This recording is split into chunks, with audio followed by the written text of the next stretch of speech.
Muchos españoles desconocen que en las primeras horas de una madrugada sofocante, en pleno estrecho de Formosa, un submarino estadounidense estuvo a punto de reescribir por completo el equilibrio naval del Pacífico, enfrentándose sin vacilar a una fuerza japonesa tan numerosa y tan segura de su propia invulnerabilidad, que jamás imaginó que desde las profundidades surgía un enemigo dispuesto a desafiar el mito de la supremacía marítima oriental. Aquella noche no fue una simple operación de reconocimiento, sino el inicio de un duelo que marcaría la historia de la guerra submarina y revelaría el verdadero valor de un puñado de marineros exhaustos que llevaban semanas respirando aire enrarecido dentro de una máquina de acero diseñada para golpear primero y desaparecer después. USS Scipion. Segunda, un submarino de la clase Balao comisionado apenas unos meses antes, avanzaba con un silencio absoluto mientras su tripulación, compuesta por oficiales experimentados y jóvenes aprendices que habían aprendido a confiar en los sentidos más que en la lógica, observaba con atención cada oscilación del radar. Era la tercera patrulla de combate de la embarcación y, aunque la tensión era constante, las victorias anteriores frente a varios transportes y escoltas enemigos habían otorgado a su comandante, el teniente comandante Eli Reich, una mezcla de serenidad y determinación que se contagiaba a todo el equipo.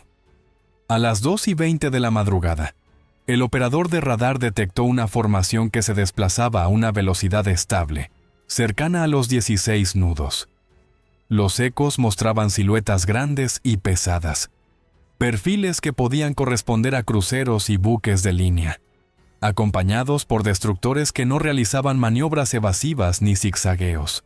Nadie en Scipion sabía aún que se encontraban frente a la fuerza de ataque de Takeo Kurita, tras su salida de Brunei, pero la ausencia de maniobras defensivas y la firmeza del rumbo indicaban que el enemigo confiaba plenamente en que nada podría amenazarlos en aquella zona del Pacífico Occidental.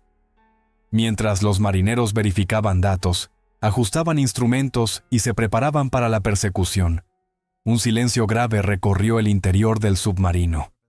No era miedo, sino la conciencia absoluta de que estaban a punto de enfrentarse a una flota tan superior en tamaño y potencia que cualquier error podía significar un final inmediato para la embarcación y para sus más de 70 hombres. Sin embargo, también sabían que derrotar a un gigante era posible si se golpeaba en el momento adecuado, y la tripulación de Scipion tenía una convicción férrea de que aquella madrugada les ofrecería una oportunidad única. Miren el vídeo hasta el final y comenten lo que piensan. Además, suscríbanse para no perderse lo que viene. Dentro del compartimento de control del USS Scipion II, el aire olía a aceite caliente y metal húmedo. Un aroma familiar para quienes llevaban semanas viviendo en un espacio tan reducido que cada movimiento debía calcularse con precisión. Cuando la formación japonesa quedó confirmada, el comandante Reich tomó una decisión inmediata: reducir aún más la velocidad y sumergirse lo suficiente para evitar cualquier posible detección acústica, mientras se mantenía la capacidad de observar los ecos del radar. Su intención no era simplemente seguir al enemigo, sino colocarse en la posición exacta desde la cual pudiera lanzar un ataque que tuviera repercusiones estratégicas profundas.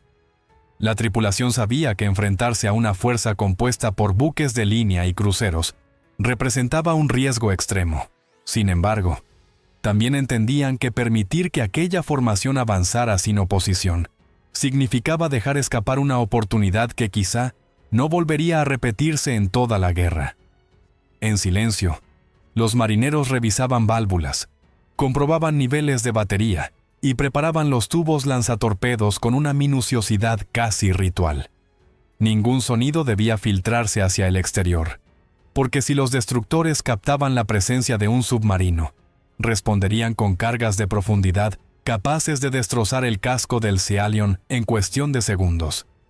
Mientras el submarino descendía, Reich pidió que se trazara la proyección de ruta del enemigo. Los cálculos revelaron que los buques japoneses mantenían un rumbo firme a través del estrecho de Formosa, confiando en un campo minado que, según ellos, hacía imposible el acceso de cualquier embarcación estadounidense.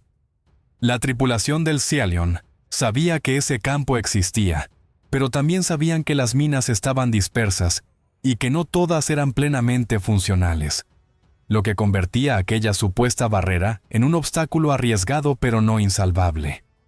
Al cabo de unos minutos, los hidrófonos comenzaron a captar vibraciones profundas. Eran los latidos metálicos de máquinas gigantescas, impulsadas por motores que empujaban miles de toneladas de acero a velocidades constantes. Los marineros intercambiaron miradas porque comprendían que se encontraban cerca de algo colosal.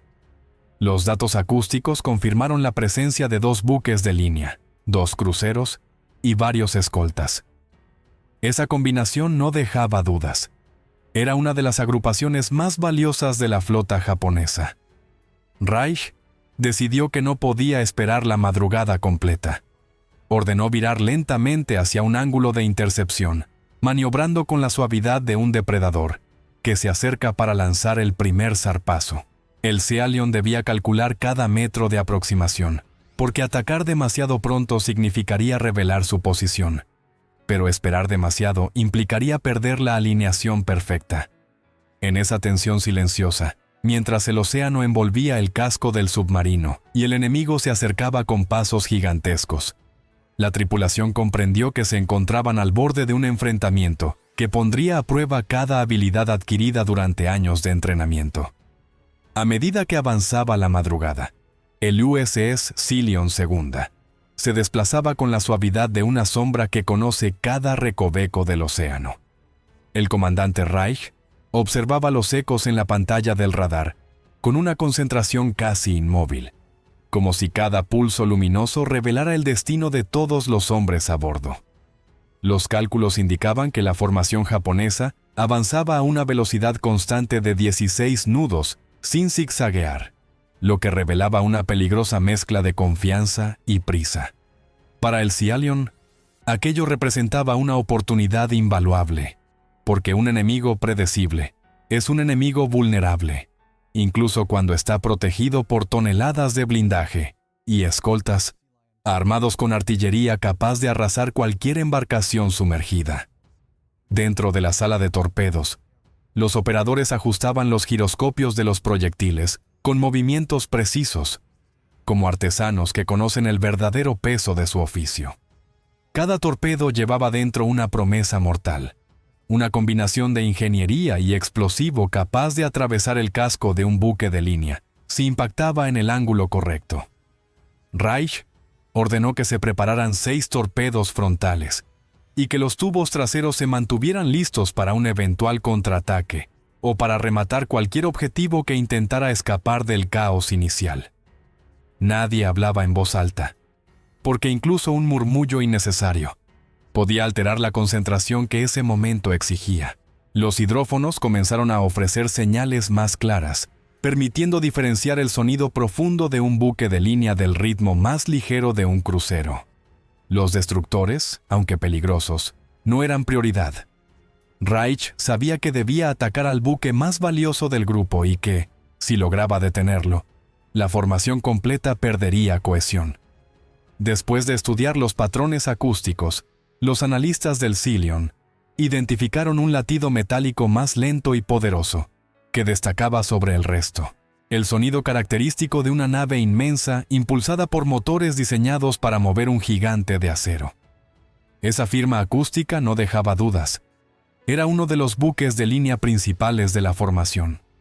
El comandante ordenó disminuir aún más la profundidad, buscando una capa térmica que distorsionara el sonido y dificultara la detección. El submarino se deslizó hacia esa franja del océano, como un depredador que conoce cada secreto del agua y que aprovecha cualquier ventaja natural para incrementar su invisibilidad. Cuando la distancia comenzó a acortarse, Reich pidió que se calcularan los ángulos de disparo para interceptar el avance del objetivo.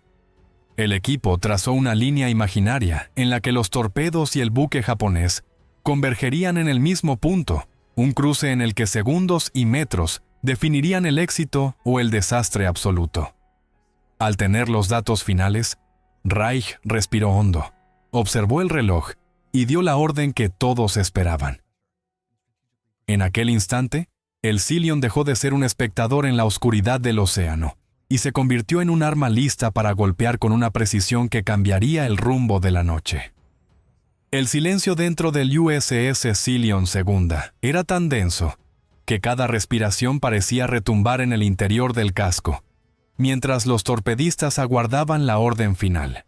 El comandante Reich observaba la trayectoria del convoy japonés, calculando mentalmente la velocidad, el ángulo y la distancia como un jugador de ajedrez que anticipa varios movimientos por adelantado. Cuando los datos coincidieron y el instante exacto se alineó con la posición del submarino, Reich levantó la mano y con una voz firme que no dejaba lugar a dudas, ordenó el lanzamiento de los 6 torpedos frontales. Los tubos se activaron uno tras otro, liberando sus proyectiles con un chasquido profundo que fue absorbido por la inmensidad del océano. Los torpedos avanzaron bajo la superficie en perfecta formación, siguiendo el rumbo marcado por los giroscopios. A medida que se alejaban, el sonido de sus hélices disminuía, pero dentro del submarino todos sabían que ese silencio era engañoso. Afuera, la muerte se desplazaba hacia la formación japonesa con una precisión matemática. El reloj marcaba cada segundo con una lentitud insoportable, y los operadores de hidrófonos seguían los ecos con la tensión clavada en sus rostros. Entonces, de repente, un primer golpe estremeció la línea acústica. Una explosión seca, seguida de otra más profunda que sacudió las paredes internas del Silion. Los hombres se miraron sin pronunciar palabra, porque lo que habían escuchado solo significaba una cosa. Uno de los escoltas había recibido el impacto. Los hidrófonos confirmaron segundos después el ruido abrupto de un casco partiéndose, un sonido que solo produce un barco condenado a hundirse. El destructor japonés Urakase acababa de desaparecer del mar con una rapidez que dejó perplejos incluso a los veteranos del Silion. Sin embargo, la tensión no hizo más que aumentar, porque la segunda salva de torpedos seguía su curso directo hacia el corazón de la formación. Un estruendo aún mayor resonó a través del agua, esta vez acompañado de un eco grave que indicaba que un buque de tonelaje colosal había sido alcanzado. Los analistas no tardaron en identificarlo. El inconfundible temblor metálico correspondía al buque de línea que los hidrófonos habían señalado antes. El acorazado Congo acababa de recibir el primer golpe mortal de la noche, aunque todavía nadie a bordo del Silion podía imaginar hasta qué punto aquel impacto determinaría el curso de la batalla. El segundo impacto contra el acorazado Congo provocó una conmoción inmediata dentro de la formación japonesa, que hasta ese instante avanzaba con disciplina rígida y absoluta confianza en su velocidad y en la protección del campo minado que bordeaba la ruta. El estruendo metálico generado por el torpedo golpeando el cinturón blindado del gigante reverberó a lo largo de la línea, y los vigías de los cruceros y destructores comenzaron a informar incendios repentinos en la banda de babor del acorazado. La tripulación del Congo, entrenada para reaccionar sin vacilar, corrió a las estaciones de control de daños, intentando cerrar mamparos, activar bombas de achique y aislar los compartimentos inundados, aunque el agua entraba con una violencia inesperada. A bordo del Silion II, los operadores de hidrófonos escucharon cómo el enorme casco del acorazado empezaba a quejarse bajo el peso del agua que penetraba en su interior, lo que indicaba que el impacto había sido mucho más profundo de lo que cualquier miembro de la tripulación podía haber previsto. El comandante Reich ordenó mantener la profundidad y prepararse para un nuevo ataque, consciente de que la confusión inicial dentro de la columna japonesa ofrecía una ventaja que solo duraría unos minutos. La formación comenzó a zigzaguear de manera abrupta, tratando de evadir más torpedos, y los escoltas lanzaron cargas de profundidad al azar, lo que generó un caos acústico que hacía difícil distinguir cada explosión del eco del mar. En el Congo, los oficiales se percataron de que la velocidad disminuía de forma alarmante, lo que amenazaba con desintegrar la cohesión de toda la fuerza que dirigía Kurita. Las órdenes se gritaban desde los puestos de mando con una urgencia creciente, intentando mantener el buque en movimiento a pesar de las inundaciones que avanzaban hacia las salas de máquinas. Sin embargo, el Sciallion ya había identificado la debilidad y se preparaba para maniobrar hacia una posición de ataque aún más favorable. La sombra que los vigías habían detectado no desapareció. Al contrario, parecía avanzar con mayor claridad a medida que el convoy luchaba por mantenerse unido en la oscuridad. En el puente, el capitán del destructor líder ordenó que se intensificara la vigilancia. Nadie sabía si aquella presencia era un barco enemigo, un bloque de hielo gigantesco o incluso una ilusión provocada por la nieve. Sin embargo, el instinto de los marineros experimentados les decía que allí había algo demasiado grande para ignorarlo. Los operadores de las radios intentaban mantener el contacto con los otros escoltas, aunque la estática volvía casi imposible distinguir palabras. Cada mensaje debía repetirse varias veces. El frío afectaba a los equipos, los cables crepitaban, las válvulas se congelaban. A pesar de todo, un comunicado llegó con suficiente claridad. Uno de los buques de la retaguardia también había visto una forma oscura moviéndose de manera paralela al convoy. Era demasiado coincidente para ser una casualidad. Aquella posible amenaza parecía estar esperando el momento adecuado para revelarse. Los oficiales comprendieron que la situación se volvía cada minuto más delicada. No podían disminuir la velocidad. Hacerlo significaría entregar la iniciativa. Tampoco podían dispersarse. La tormenta era tan densa que cualquier barco separado quedaría prácticamente condenado. Por eso, los capitanes mantuvieron la formación, aun cuando la nieve reducía la visibilidad a pocos metros, y cada maniobra daba la sensación de ser una jugada a ciegas. En cubierta, los marineros luchaban contra el hielo que recubría los cañones, los pasamanos y las compuertas. El viento arrastraba cristales helados que cortaban la piel. Nadie se detenía. Sabían que si los cañones quedaban inmovilizados, perderían la capacidad de responder ante una amenaza real. Era un trabajo agotador, repetitivo y esencial para la supervivencia. Fue entonces cuando el radar mostró una señal más clara, breve, distorsionada, pero suficiente. El oficial de guardia no dudó. Ordenó al capitán que la sombra no era una alucinación, era un barco, y se acercaba. La noche continuaba con su manto blanco y silencioso, pero ahora la tensión se volvió insoportable. La sombra detectada en el radar y por los vigías comenzó a tomar forma, revelando el perfil inconfundible de un submarino que se movía bajo la superficie con precisión calculada. Nadie en el convoy podía percibir su presencia visualmente debido a la tormenta, pero los instrumentos y la intuición de los oficiales confirmaban que algo mortal se aproximaba, listo para atacar en el momento más oportuno.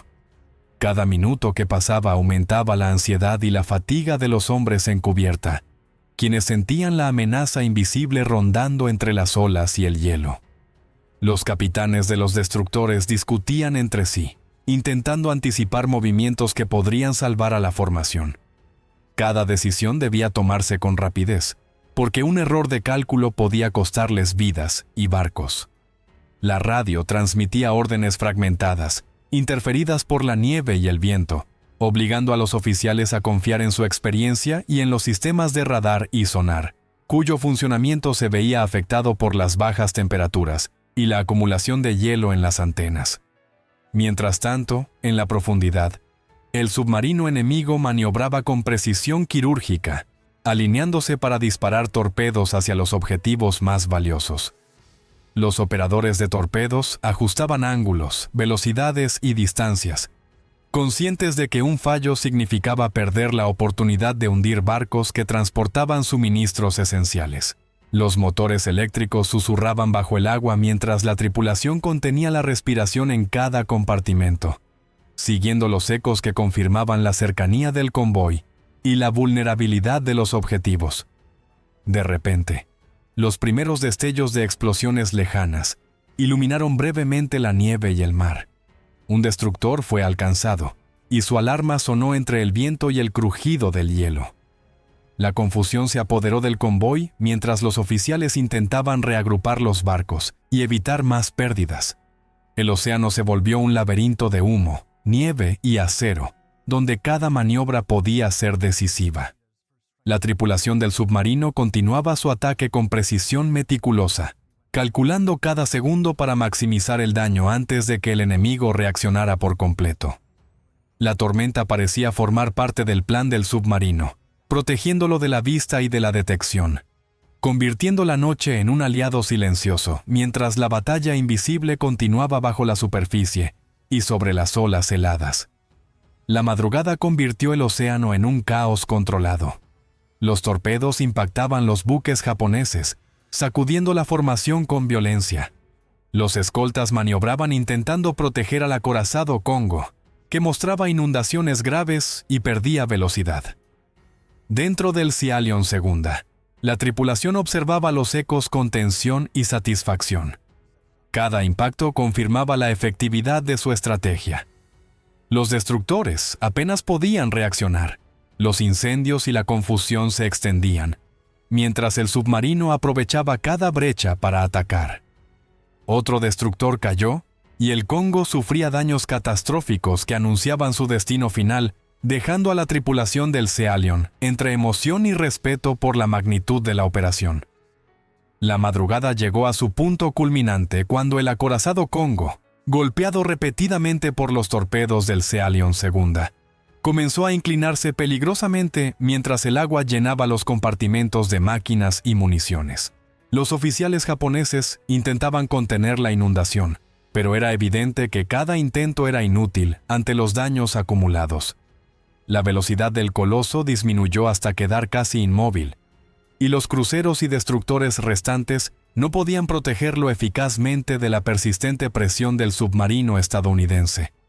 Reich ordenó maniobrar con precisión para mantener los torpedos en trayectoria directa hacia los puntos más vulnerables. A las 5:24 de la madrugada, un estruendo final estremeció el mar.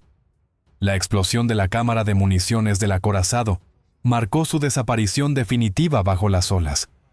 Más de 1,200 marineros perecieron, incluyendo oficiales de alto rango, mientras los supervivientes apenas pudieron ser rescatados por los restos de la formación japonesa. En el interior del Sciallion II, el comandante Reich, consciente de la magnitud de la hazaña y del peligro que acababan de sortear, exclamó con orgullo: «¡Oh, la suerte de los irlandeses!». La tripulación respiró aliviada, sabiendo que habían logrado una de las victorias más decisivas de su carrera, combinando estrategia, precisión y valor en condiciones extremas. El océano volvió a la calma relativa, pero la memoria de aquella noche permanecería para siempre en cada hombre a bordo. La habilidad para maniobrar en silencio, la paciencia frente al enemigo y la coordinación impecable demostraron que incluso un pequeño submarino podía cambiar el rumbo de una operación que parecía imposible. La historia del Sciallion II y de su enfrentamiento con el Congo sería contada durante décadas como un ejemplo de la audacia, la disciplina y la inteligencia táctica de aquellos marineros que se adentraron en la oscuridad del Pacífico con un solo objetivo: cumplir su misión a cualquier costo. Si te ha fascinado esta historia, no olvides darle like, dejar tu comentario sobre lo que piensas y suscribirte al canal para no perderte nuestras próximas narraciones. Cada detalle, cada maniobra y cada victoria como esta merece ser recordada.